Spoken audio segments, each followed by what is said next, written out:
morning, students. In this module of data frame, we will study about how to display the subset of the data frames. If you want to display some of the rows of the data frame, some of the columns of the data frame, particular columns of particular rows of the data frame, to access the cell value of a data frame. These all things we will cover in this module. Let's start. Yes, selecting or accessing a subset from a data frame. Suppose we have a frame and it is a very large frame. Suppose we have thousands of rows and columns are there. Then how to display a particular rows or particular columns of the data frames we will learn in this module. The first method we will study in this module is LOC. LOC is locate. Means if you want to locate some of the rows or some of the columns of the data frame according to the index label or the column labels, then use the LOC function.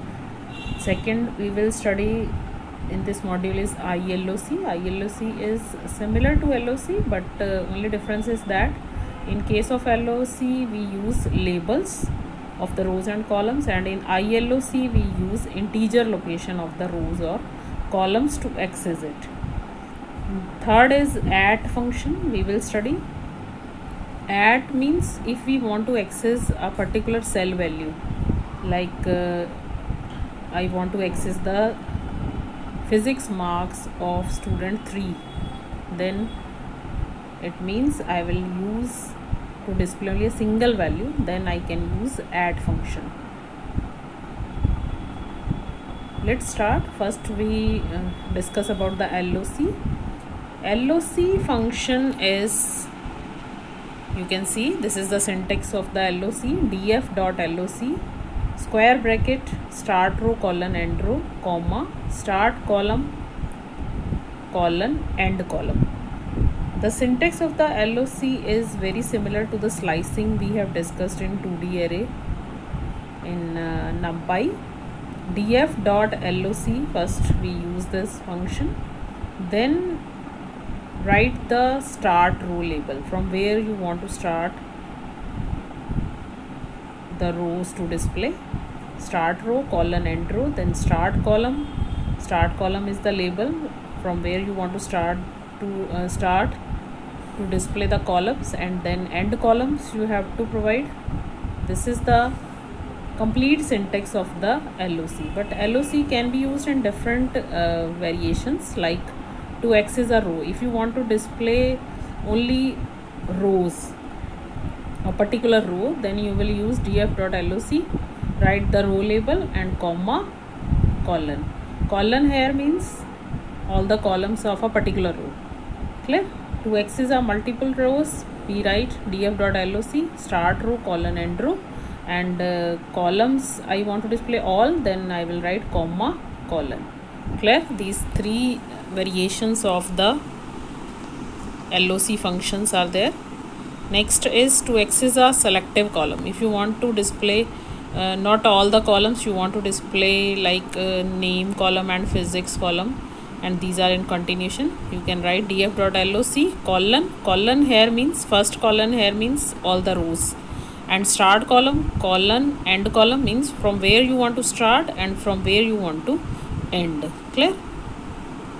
If you want to access a range of columns from a range of rows, then you have to use the complete syntax of df.loc,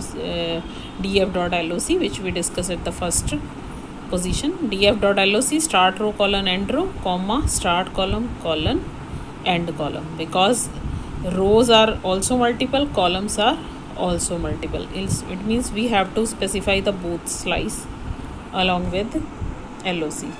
Clear? Next is, this is the example data frame I am using to discuss about the LOC more. Suppose we have a data frame with the 4 rows having index Delhi, Mumbai, Kolkata and Chennai, and 4 columns are there. You can see population, hospital, schools. 3 columns are there. Clear?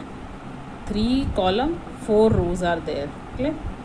Now we use the LOC like this. suppose I have used df.loc Delhi comma colon.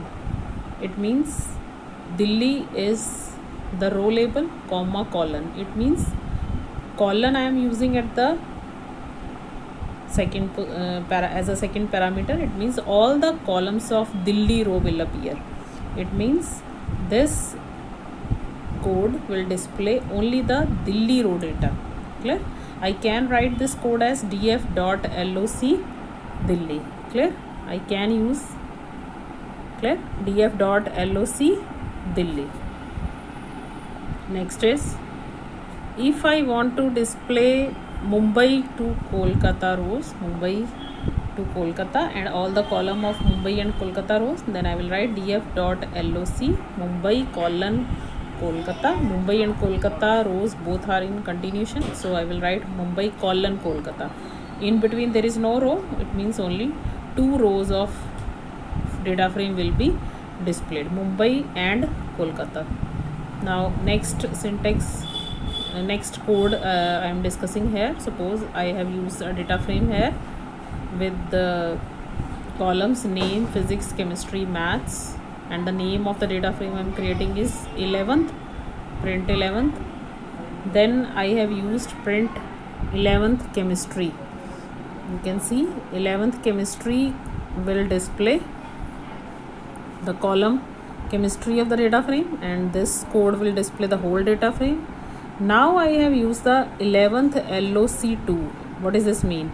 11th LOC2 means 2 is the row number 2 having index data label 2.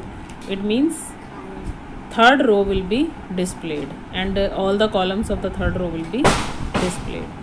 Next is print 11th.loc 1 colon 3. It means 1 colon 3. It means second row, third row, fourth row, because by default the row labels are 0, 1, 2, 3 like these. 2, 3, 4 rows will be displayed, and in the next you can see 1 colon 3 physics colon chemistry. 1, 2, 3 row labels having 1, 2, 3 and the column labels are physics, chemistry will be displayed. It means row number 2, 3, 4 and column physics, chemistry will be displayed. And next is print 11th df.loc Mayank.Diksha and physics comma colon chemistry. It means Mayank to Diksha will be displayed and physics to chemistry columns will be displayed. Clear? Now one more thing I want to tell you in this LOC function. When we use the LOC function, because we are using the index label and column label, it means when we use the slice like 1 colon 3, it means 1, 2, 3 index label will be displayed. The basic format of the slicing is that if we write 1 colon 3 in case of array or in case of string, then start from 1 and end at 2. We less than 1 from the last position. But here in LOC, no need of this. 1 colon 3 means 1 index label, 2 index label and 3 index label. It means you have to reach at the end. Start from 1 and end at 3. No rule for less than 1 is there in LOC. Clear?